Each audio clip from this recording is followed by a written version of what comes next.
Yeah, man, like I told y'all, this is finna be chill. This is finna be smooth. I hope the music selection was, I ain't gonna lie, I rocked with the music that was played for sure. Uh, no biasness, I know I'm the one that played it, but still. Uh, First off, before we get out of here, I definitely do want to talk about the football that's been happening. Not just everybody knows that I'll be broadcasting, with KSSU, the sports team. Not just Sac State, but the NFL. I've gotten on here. It's been a couple of weeks since I've talked about my Raiders, and it really hasn't been much to talk about. We're 2-7, no chance of making the playoffs. Tom Brady's our owner now. We finally got rid of our offensive coordinator. So yeah, just like any other Raider fan, there's always next year. I'm just hoping for anybody but the Chiefs or the Niners. Definitely still a hater for sure. That's never gonna change. And absolutely. Basketball. It's been a lot of great basketball. Basketball has started. My bad.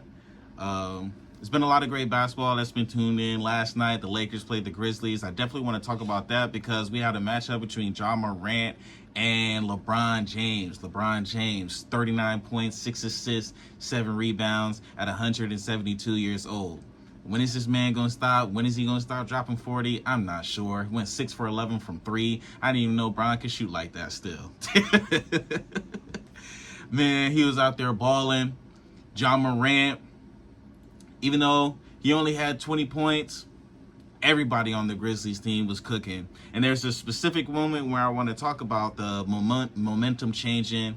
Ja Morant, as we know, when he scores a bucket or gets an and one, he does the too small to whoever is guarding him at that point.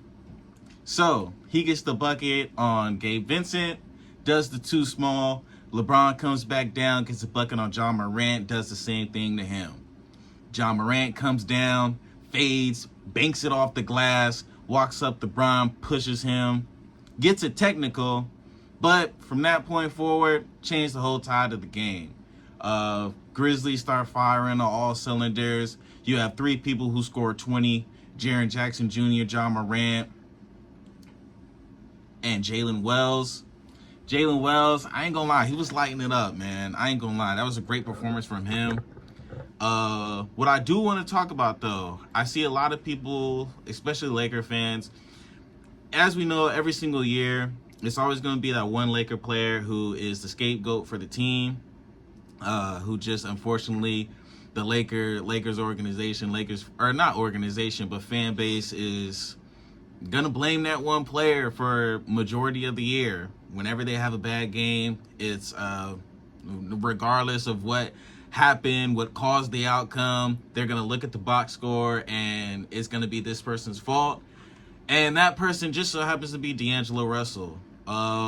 It's very unfortunate, I'm not going to lie, because D'Angelo Russell is still a very extreme, highly skilled player who can shoot the ball, pass the ball, facilitate as well. Unfortunately, only had 12 points, 3 assists last game. And I think up to this point, hasn't really been playing like the D'Angelo Russell who we saw of last year. And it's tough to see, you know what I mean? Especially when there's other players on the team like Max Christie, only having 8 points, Gabe Vincent only having 6 points.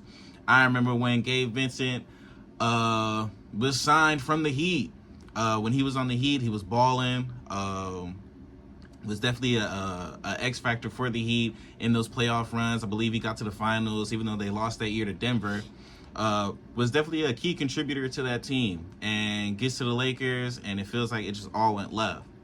Now, I don't want to contradict myself in placing the blame on anybody, but when you're on the team, everybody shares the blame.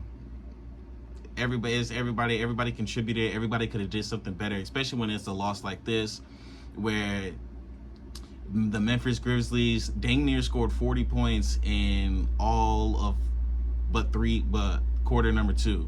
You know what I mean? So being able to have that collective team effort where, yo, I thought they was gonna take a picture. Sorry, y'all. There's people standing out the window. I thought that they was gonna take a picture, but I don't think they did. I think they had some what was that, like green, like feather, like stuff around their neck. It looked kind of cool. I ain't gonna lie. I want to get one. But for LeBron to have 40 points and the next highest scorer only have 19, which is Austin Reeves, you got to have other contributors score, especially when you have multiple players that score over 20 in the game that you're facing. 39 points, then 19 points, then 15 points from Cam Reddish. Let's talk about Cam, though, because people try to write him out. People try to say he's not the player that he once was. And Cam's still showing that not only, because I don't care, scoring 15 points in the NBA is definitely tough to do.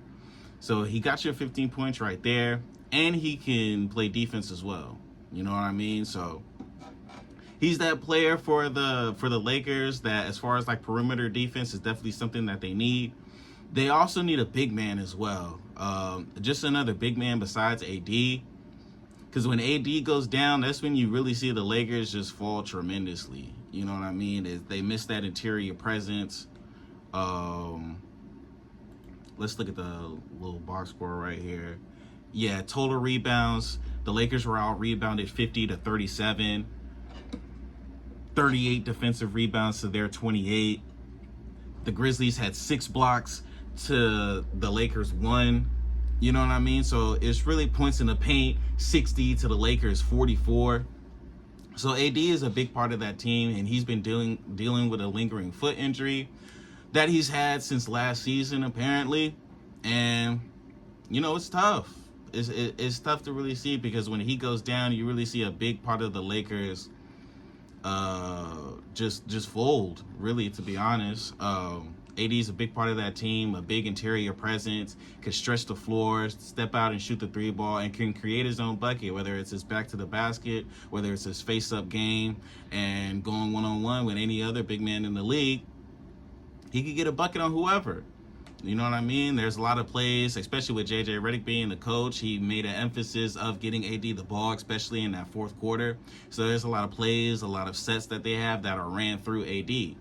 So, not to say LeBron can't do that, but at this stage where he's really just trying to coast, or he's really just trying to save his energy for those playoff runs, you know, those final runs, you know, where they want to be at.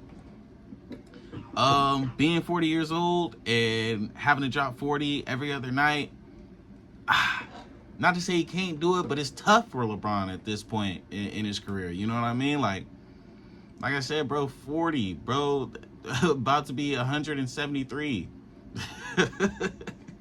His body is, you know, not the same as what it once used to be. That athleticism that we saw, he's still very athletic, but Miami Heat even Bron, when he went back to Cleveland that second time, there was nothing like we ever seen.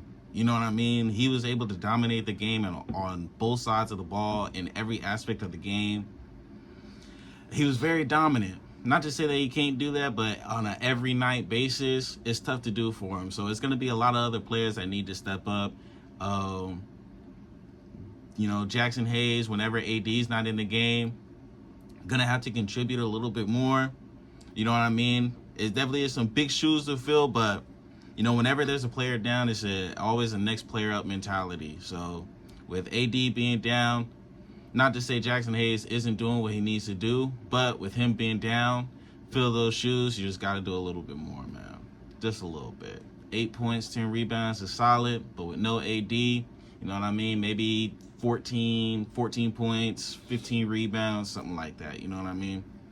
Hey, who knows? I'm just a podcaster. But I appreciate everybody for tuning in to the show this week. Thank y'all for listening to the music, for vibing with your boy. I'm finna play some more music as we get out of here, but I hope everybody has a great weekend. Stay smooth, stay solid. Yeah, man. I hope y'all have a great day, great weekend. Stay safe. Enjoy y'all 3-day weekend. And I'll see y'all next week, man. Be smooth. Anything you want to say?